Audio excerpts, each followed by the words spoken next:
Welcome into A to Z Sports Prime Time on this Thursday evening. Hope you all are well out there in the world. We appreciate you guys coming by, spending your time here with us. It has been an electric day of college football. The bowl games are not yet done, but the Sugar Bowl just concluded with the Notre Dame Fighting Irish undoing the Georgia Bulldogs, one of the teams that was expected to move pretty comfortably through the bracket, gets undone by the legs of Riley Leonard, because certainly the passing game was not going to win that game today. 90 yards passing for the Notre Dame quarterback, but you're not here. Well, we'll talk about college football in the middle of the show because there's not much to say about the local professional football team other than we got to talk about this. We got to talk about the potential of why they absolutely must lose to the Houston Texans on Sunday. There is no equivocation about it. There can be no opportunity for nuance. There can be no, old-fashioned, let's just show that we can win one against a division rival in the Houston Oilers uniforms. No.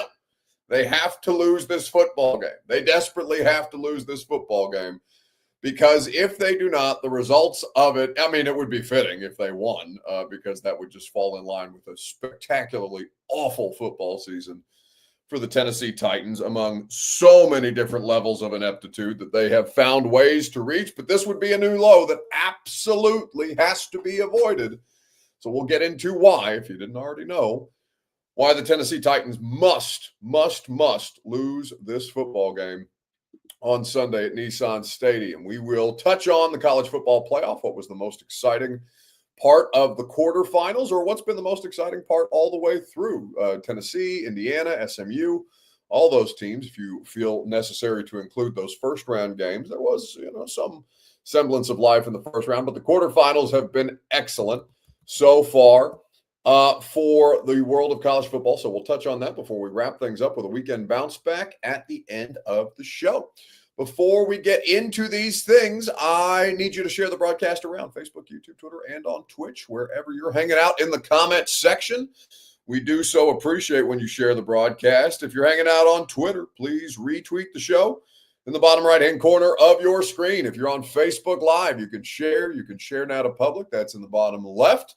If you're on YouTube or Twitch, like the video, subscribe to the channel, tell a friend to do the same. We would be grateful for you that way because, listen, if you're getting in here now in Week 18 for the first time, that's wild. That's nuts. Welcome, by the way. You're crazy for doing that. But I will tell you that you're going to want to stick around because it's going to be a pretty important offseason, as important an offseason as they've faced in quite some time. Now, they shit the bed with this last offseason, certainly.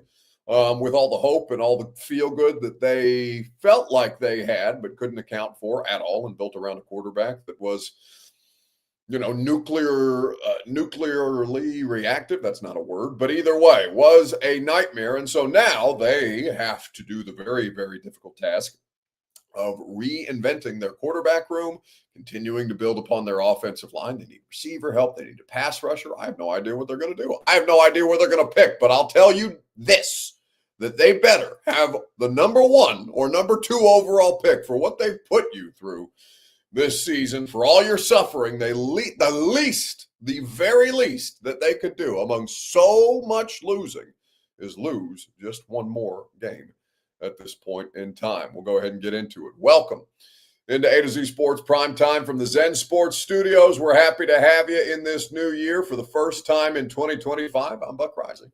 I'm proud, as always, to be presented to you by the South's most trusted Ford dealer, Two Rivers Ford, online at tworiversford.com. By Zen Sports, up to $100 on your no-danger first wager. Terms and conditions do apply. Where betting just gets better at Zen Sports and at TrueMav Fitness, where no workout is recycled or repeated. TrueMav is here to help you get your fitness goals accomplished in this new year. Go to TrueMavFitness.com for your first workout free.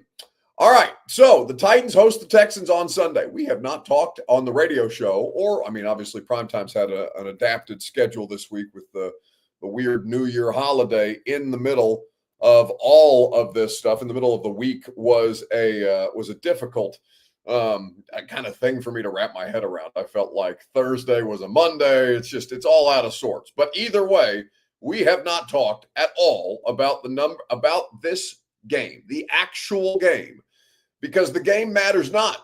Never has a football team's performance on the field been as irrelevant as this one, unless they choose to win this game. And let me tell you, it's choice. It's choice. You can go out there, you can give max effort, you can leave it all on the field, you can finish strong, all these different cliches that coaches and players say, but it would be a catastrophe of epic proportions if they missed out on the opportunity to have not even the pick, but the leverage that the pick provides. And that is something you're going to hear from Brian Callahan on here in just a second. So obviously we know what happened on Sunday. The Jags sweeping the Titans vaulted them into the number 2 spot. That also was helped by the New York Giants dismantling the Indianapolis Colts, who are currently a nuclear wasteland. Oh, that's a terrible pick that was just thrown in the Tax Slayer Gator Bowl by Jackson Dart, the Ole Miss quarterback, against Duke right now, getting ready to turn it into points, and turns into turns into a pick in the other direction, damn near at midfield.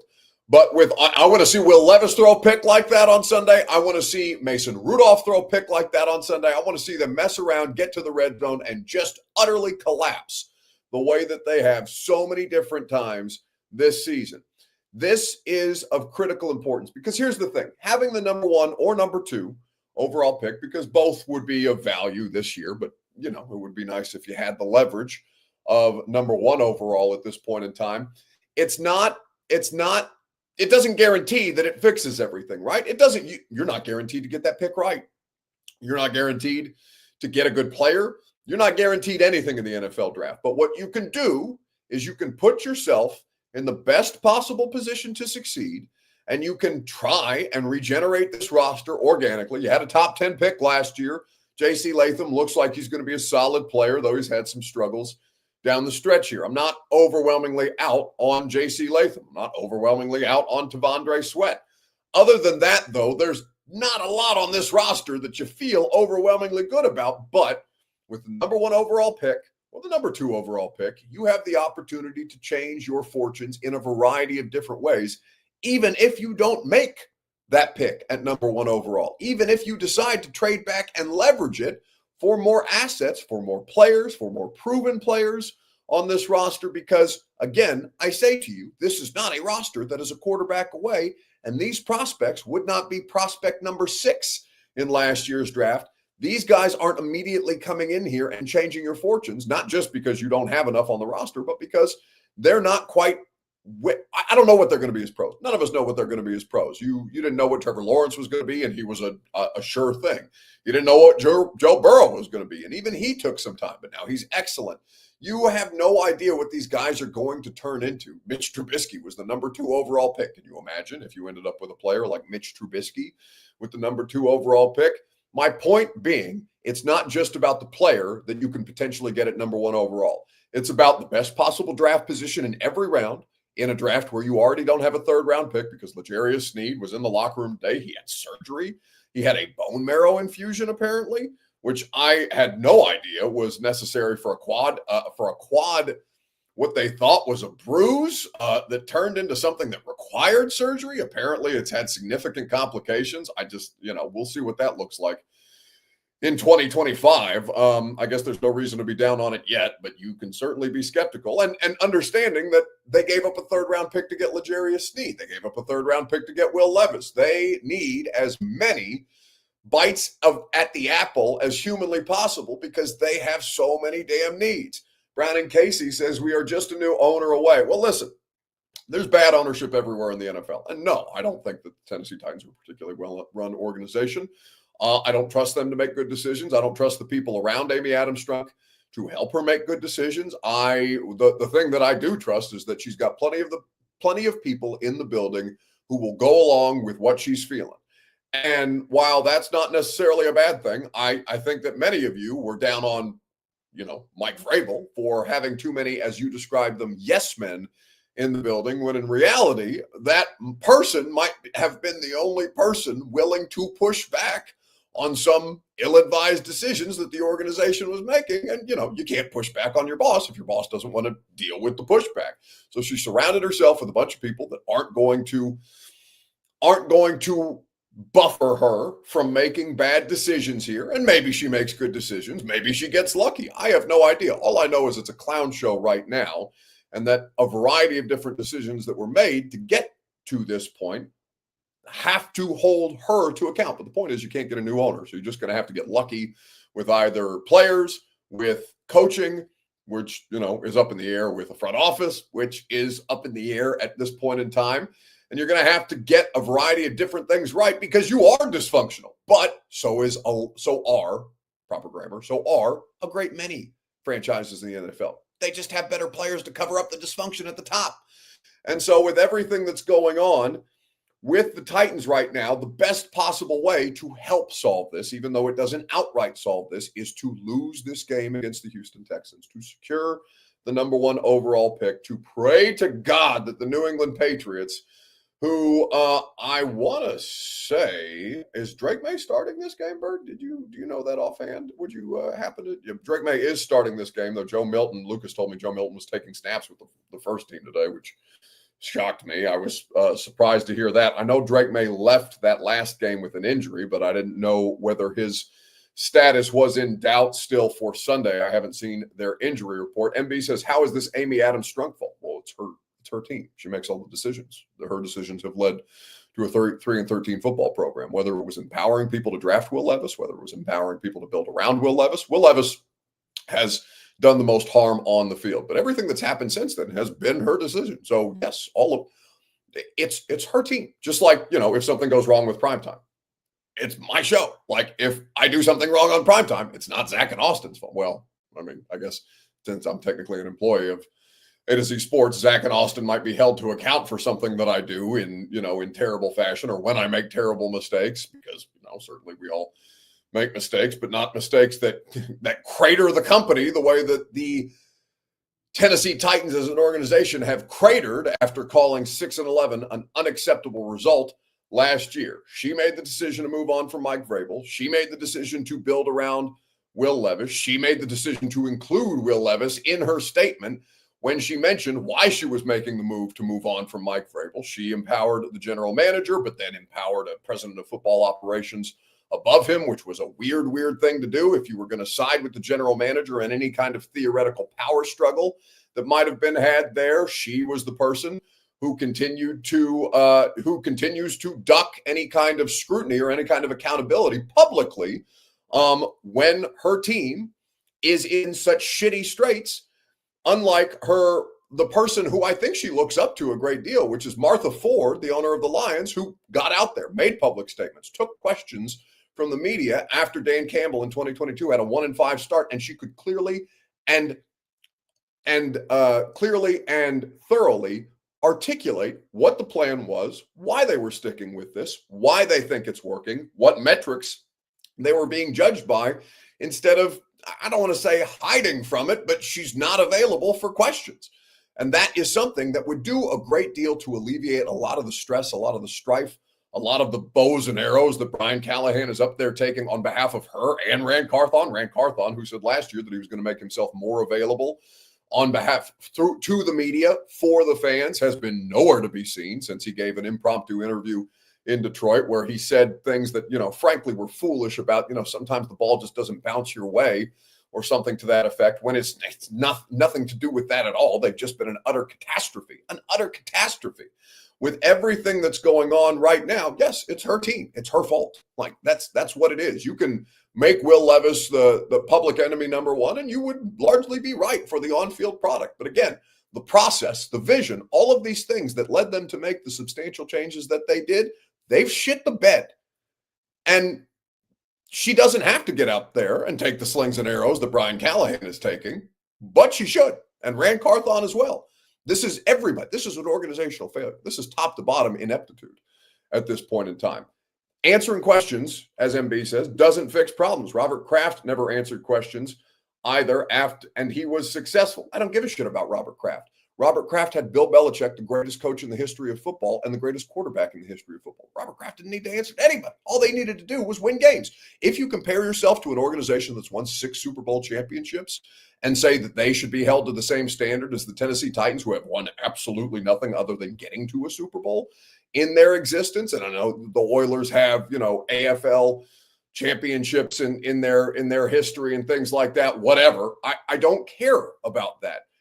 These people, this collection of people, have accomplished very little in the scale of the rest of the NFL. So yes, every decision that they make when they cite Lombardi Trophy aspirations and then not tank actively, they've just been organically horrific this year. Yes, you absolutely get held to account for everything. Curtis says pitchforks out for Will. You already got Will. Will's the only person who's been actually held accountable for how badly this season's gone. Will's the only one who got sat down. Will's the only one who lost his job over this, and rightfully so. Will Levis was benched for performance. He is the only person. He's not the only person that's cratered this thing, but he's the only person who has actually had some level of accountability, actual accountability, not just saying, I got to be better or we got to be better or all these different things. The only person who's actually been held to account for this is Will Levis, and they still suck. So there are so many different levels to this thing. But if you want to cape up for Team Mom, and if you want to, gloss over all the bad shit that's happened since she started making these decisions, since she started making these wholesale changes, since she got up there with prepared remarks, did not take questions, and then just let this whole thing play out in the public eye to where her franchise has become a national embarrassment, that's fine. You can do that. I would invite you to have higher standards than that. For you, I mean, you don't owe her anything. You don't owe them anything. And they're 3-13. So why some of you are acting like you do is crazy to me, but that's what it is at this point in time. With everything that you have going on right now, you may not be a well-run organization, but you can cover it up if you get the draft process right. If you properly leverage either taking a player that would change your franchise with the number 1 or number 2 overall pick, or turning that draft pick into additional capital to regenerate this roster in as many different ways as humanly possible, you got to lose. SEC football, who's just as a theme, by the way, that brand, it just means more is not having a good year. A lot of shit talk to Texas about how would they do in the SEC. They're the only SEC team left in the college football playoff at this point in time. But he or she said, I'm not sure, says wishing your team to lose is sad. Well, yeah, they've left you no choice. They're irrelevant as a football team. Their games literally don't matter. There's no point in talking about the Jags game because the Jags game just means that they get a better draft pick. There's 0 chance and 0% interest in having analysis of the Houston Texans game because they've made the Texans result irrelevant unless they win. Because there are so many 4-12 football teams at this point in time. I don't know how Giants fans feel about beating the Colts on Sunday. Maybe there was some feel good. You like it for Drew Lock personally. Malik Neighbors is a stud. But at this point in time, they've hurt themselves because they had the number 1 overall pick with a quarterback need, and they dropped to 4. They're a 3-13 team that's going to be picking 4th because there's so many shitty teams in the NFL this year. It's wild how bad the bottom of the league is at this point in time. If you look at the entire league and you see who is at the bottom here, the Giants are the worst as far as if you stack all these 3-13 teams together. But think about this. The Giants, the Patriots, the Titans, and the Browns are all 3-13. Then you get to the 4-12 teams, and there's even more of those. Panthers, Bears, Jags, Raiders, Jets, all of these teams. You could drop down to 9th in the draft order if you win this game. So, no, they've given you no choice but to actively root against them.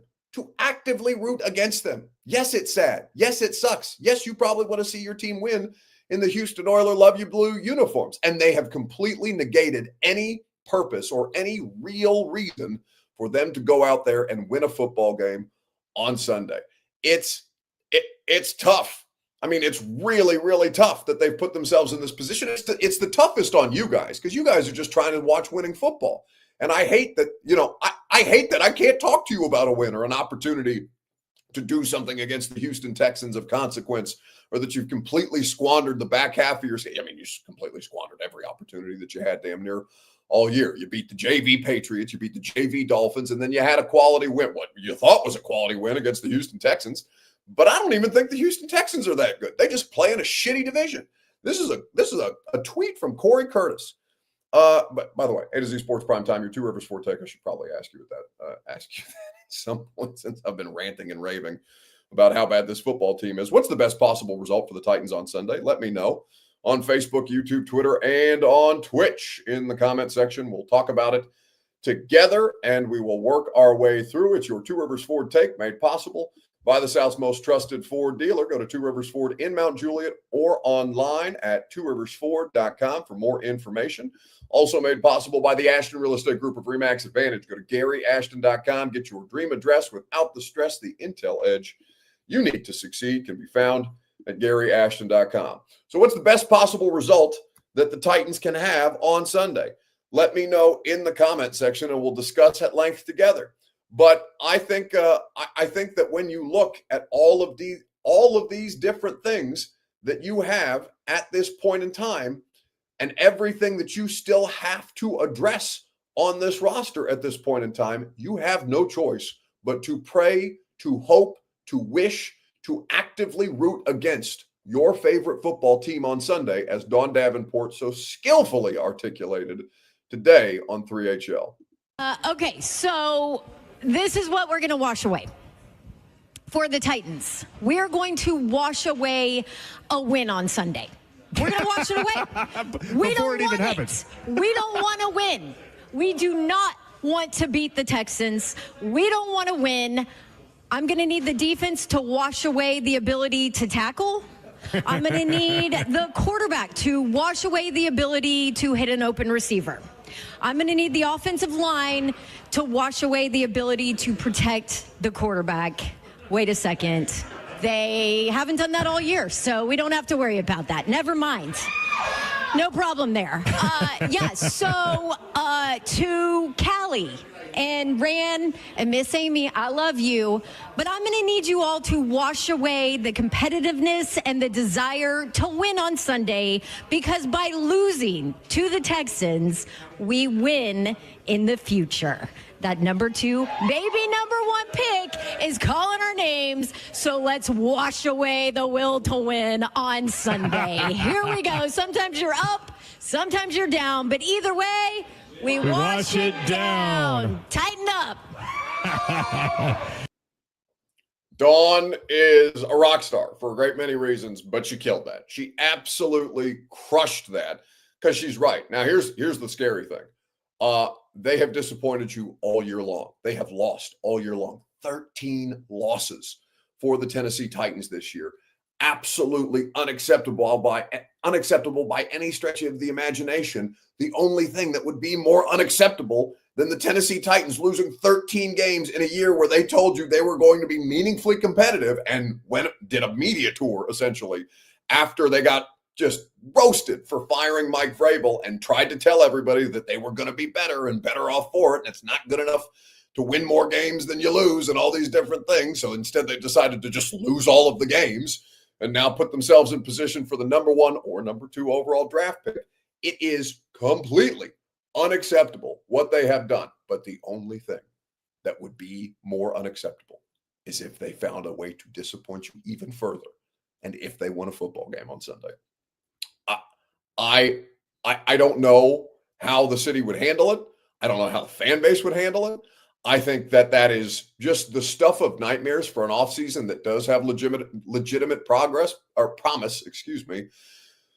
because of all the different scenarios that you have at your disposal when you own that top choice in the draft. Even though you have quarterback needs, it doesn't mean that you have to take one. You could trade it for the number 2 pick if you have the number 1 pick, and maybe the Raiders want to come up and are willing to give you Max Crosby. I know that's a scenario that Zach Lyons of Football and Other Efforts posed the other day. You have so many options at your disposal to make your football team better. But if they win, it would set the franchise back. I don't know how long. I mean, I just can't imagine it, because they've lost so many games. To see them win a game would be unthinkable. but they're such a disappointment and they've let you down so many times this year. That is a real possibility. And given that they've already beaten the Texans once, it's kind of crazy, given that the Texans are not very good at this point in time. Speaking of how bad this AFC South is this year, I'm going to read you a tweet from Corey Curtis of WKRN News 2 here in just a second, right after I remind you that Zen Sports makes the primetime show possible. They make all good things possible. They make betting that much more fun. They've even got a January sweepstakes for you. One grand prize winner will win a $10,000 bonus bet on the NFL big game in February and $10,000 cash or an alternative prize of $15,000 in cold hard cash straight up. You have the ability to earn entries on every bet you place in January and every dollar you wager. Plus, earn 10 times the entries on all parlay bets. 10 times the entries on all parlay bets. It just doesn't get much better than that. Zen Sports is where you go. ZenSports.com/sweepstakes for a full list of rules. And you can also earn a $100 no danger first wager with the promo code ATOZTN on your first bet. Zen Sports, where betting just got better. Gambling problem, call 1-800-889-9789. No danger first wager limited to plus 500 odds to qualify. Terms and conditions do apply. Must be 21 plus and in the state of Tennessee to bet at Zen Sports. It's a really good offer, guys. You just take advantage of that. Promo code ATOZTN will get you in on the money. B. Friend says minus 2,000 Rand Carthon to be fired. Ooh, I really don't know what they're going to do. I just know there was a report that came out today from Jeremy Fowler about how good the vibes are in the building. And listen, I don't doubt that somebody told Jeremy Fowler that. That's not what anybody who is around people that work for this organization will tell you. Even when they win, because it's been so awful this year, they're miserable. They are totally miserable. So, like, I know that there was some stuff in there about good vibes. And listen, I mean, they could keep Rand Carthon. They're probably going to keep Brian Callahan. I said this on Sunday. It's the ground is shakier under Rand Carthon than it is Brian Callahan at this point in time. And that doesn't guarantee that he's going to get fired or anything like that. But I'm just saying, like, I have no idea truly what they're going to do other than vibes aren't good. And that report read as if, everybody's on the same. Basically, it read like one of the PR statements that they kept putting out this year about how good the collaboration is going to be when the collaboration is ass and people are actively miserable in that building, or maybe not actively miserable in that building, but passively miserable in that building about how this thing is gone and looking for other jobs elsewhere. And a lot of people are about to have their contracts expire. And that's probably, some of these people are treating it like the Jets, like they're just happy to get out at this point in time because it's terrible. MB says they're not firing Rand Carthon. Go ahead and bet. Listen, I wouldn't bet it with my money. I truly, I don't know what they're going to do. All I know is that the vibes are awful. And reading it on ESPN.com may have made you feel better about it today, but I don't. That's not true. Jeremy Fowler is a credible reporter with credible sources, and you should not doubt that somebody in the organization told him that to where he was comfortable putting it in print. That is not a criticism of Jeremy Fowler. It's somebody to an extent. I'm not going to call the entire thing a lie, but like, don't tell me the vibes in that building are good. I talk to too many people on a regular basis that actively say how awful it is in there at this point in time. And of course it's awful. They're 3-13. It's awful anywhere that you're 3-13 in a business like this, where you spend so much time, so much effort, so much of your life trying to do this thing with the ultimate goal of winning, and to have it come down so catastrophically badly. No, the vibes are poor. Vibes are quite poor. Rand brought in good enough players to win 7 games with, period. Quarterback that he drafted actively gave away at least 3. I mean, no, that's just not factually accurate. Like, that's just not true at this point in time. But you're welcome to carry that water if you want to.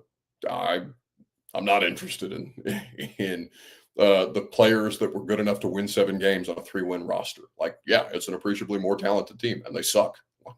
They suck out loud. It's really, really bad at this point in time. So to Corey Curtis's point about how bad the AFC South, this is what makes how bad they are even worse at this point in time. The AFC South is terrible this year. These are the divisional win totals by each division in the NFL. NFC North, 43. AFC West, 38. NFC East, 34. NFC West, 32. AFC North, 32. AFC East, 28, which includes the stinky Jets, the stinky Patriots, and the stinky Dolphins. The Bills are carrying a lot of weight there, but still. The NFC South, 26. And in dead last is the AFC South with 23 total wins combined for the 4 teams this year. That makes what they have done this season so much worse because this division was god-awful. The Colts are a public nightmare, the way that Pat McAfee is actively burning them down, and rightfully so, because they have legitimate problems that somebody like Pat is comfortable exposing. Good on Pat McAfee for doing that. The Houston Texans are having real struggles. Bobby Slowick with a lesser offensive line and a quarterback that's struggling because of the lesser offensive line. Their offensive coordinator there, I doubt he's in the head coaching cycle this time around. The Jags are a disaster. They have 4 wins, and you account for half of them. You account for 2 of them. Craziness, absolute craziness, which is where things are at right now at this point in time. I think that there are so many different things that you can look at and say, well, the least that they could do for you after all of the bad. Mo Francois said no one saw 3 wins coming, not even you. Oh shit, no, I picked them to win 7. No, you're totally right about that. No, I bought what they were selling, and I'll never do it again. Never that decisively will I do that again. I don't trust them.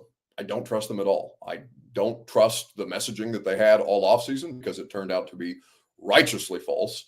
I don't trust them to make good decisions because every decision that they have made seemingly has been a poor one in the last, 9 months? Well, no, we're coming up on a calendar year since they fired Vrabel. And by the way, I don't think necessarily moving on from Mike was a bad idea. Like sometimes things get stale. Sometimes people need different scenery. Sometimes messaging gets old. Like these things happen in the NFL. It's okay to move on from coaches. But again, did you get better? Are you closer to your goal? And the answer is no, you've never been farther away at this point in time. So they have to lose or it will be a disaster. And no, I didn't see 3 wins coming, but they will never get any kind of blind trust from me on that front again. And I regret my part in kind of, talking about how many of these boxes that they've checked, when in reality, I should have just waited until October, should have just kind of kept level about it and to see what they actually were, and what they actually are is a disaster, a total disaster. So the most disastrous thing that they can do is win a football game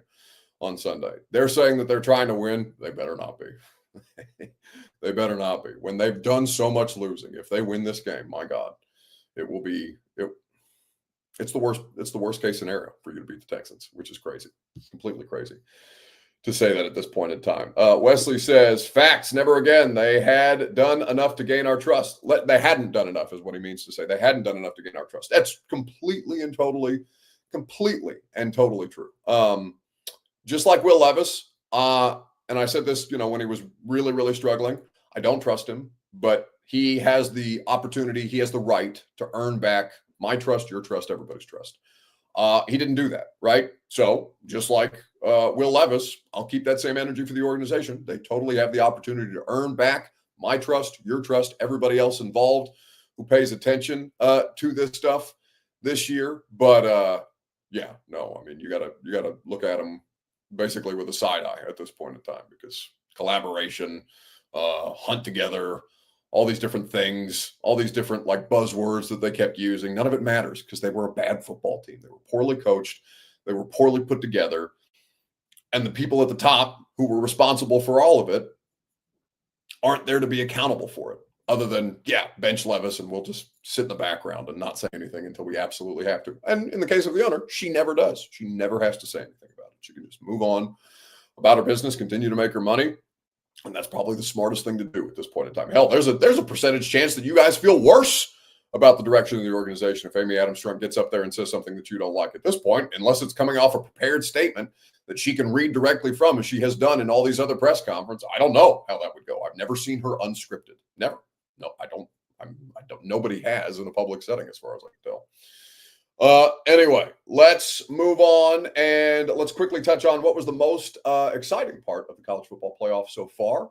We are now through 2 rounds of the college football playoff. We have the final 4 set. Obviously, just quickly to, I know this has been talked about a lot, but 15 lives lost in New Orleans. That's why the Sugar Bowl got delayed to today. Also, the tragedy in Vegas. I know one person died in that Tesla bombing outside of Trump Tower or the Trump Hotel in Las Vegas. Obviously, we're keeping those parts of the country and everybody involved or everybody impacted by that in mind at this point in time. And I feel like you have to say that you do have to say that just to acknowledge why it was on Thursday, the Sugar Bowl, as opposed to yesterday when the Sugar Bowl normally takes place. But I didn't want to gloss over and talk about an exciting football game without mentioning that. So, of course, awful way to start the new year at that point in time. I think that with the college football playoff at this point, there's blowouts in every postseason. There will be blowouts in the NFL playoffs. There will be blowouts in the NBA, the NHL, Major League Baseball, all of it, right?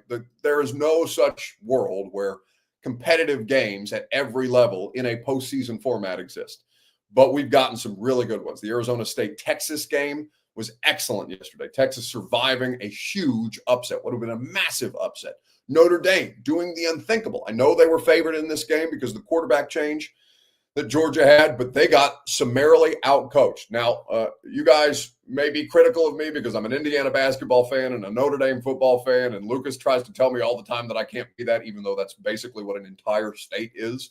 And just because Lucas used to skip school for college or for National Signing Day does not make him the arbiter of sports fandom, which I enjoy telling him very, very much. But what I saw today was Kirby Smart getting outcoached by Marcus Freeman, and that was 100% not something that I had on my board. Country. Here's one of those Notre Dame special team situations. They're so creative. They substitute, so Kirby Smart knows he has to be allowed to substitute. The officials stand in there. Leonard and the offense back out there. Will they really snap this and go for it with nearly 2 yards to go? Play clock at 3. And now movement by Georgia, it seemed. There is a flag. Leonard throws it deep. Diving attempt by Bo Collins. Watching that sequence reminded me of the Super Bowl between Pete Carroll and Bill Belichick, where Bill Belichick's not taking a timeout at the end of the game, Seahawks are driving. They're on the goal line, right? Russell Wilson is getting ready to throw one of the worst passes in NFL history, one of the worst coaching decisions in NFL history, instead of just handing the ball off to Marshawn Lynch to win the Super Bowl.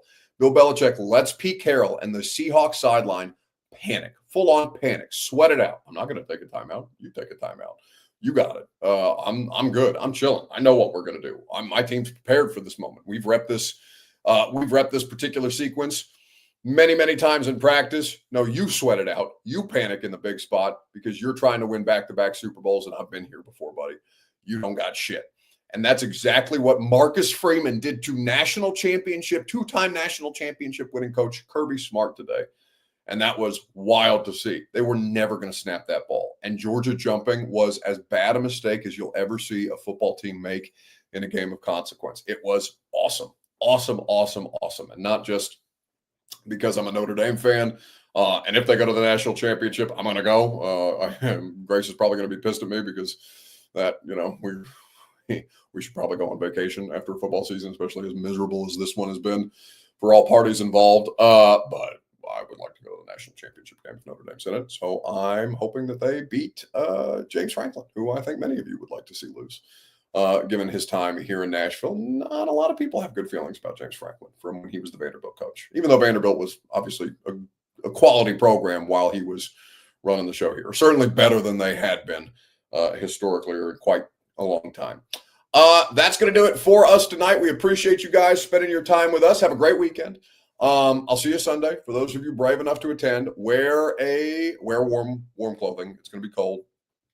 There's potential for rain. That's going to make it a particularly miserable scene at Nissan Stadium on Sunday. But if you go, we'll be out there doing pregame from 9 to 11, and I'll be there covering the game. And mercifully, we can put a bow on this Titan season. And Sunday night after the fact, we'll react to it on primetime and have a great time together. Quickly on the way out the door, your New Year's resolution is best started at TrueMap Fitness, the best workout in Middle Tennessee. Your first workout is free. as a Middle Tennessee resident at TrueMathFitness.com. Accomplish your New Year's resolution goals on a fitness level with True Math Fitness today. All right. Have a great weekend. I hope you lose, because if you don't, we're going to be having a much different conversation on Sunday, and somebody might actually get fired. See you guys. Go home! Go home! Go home!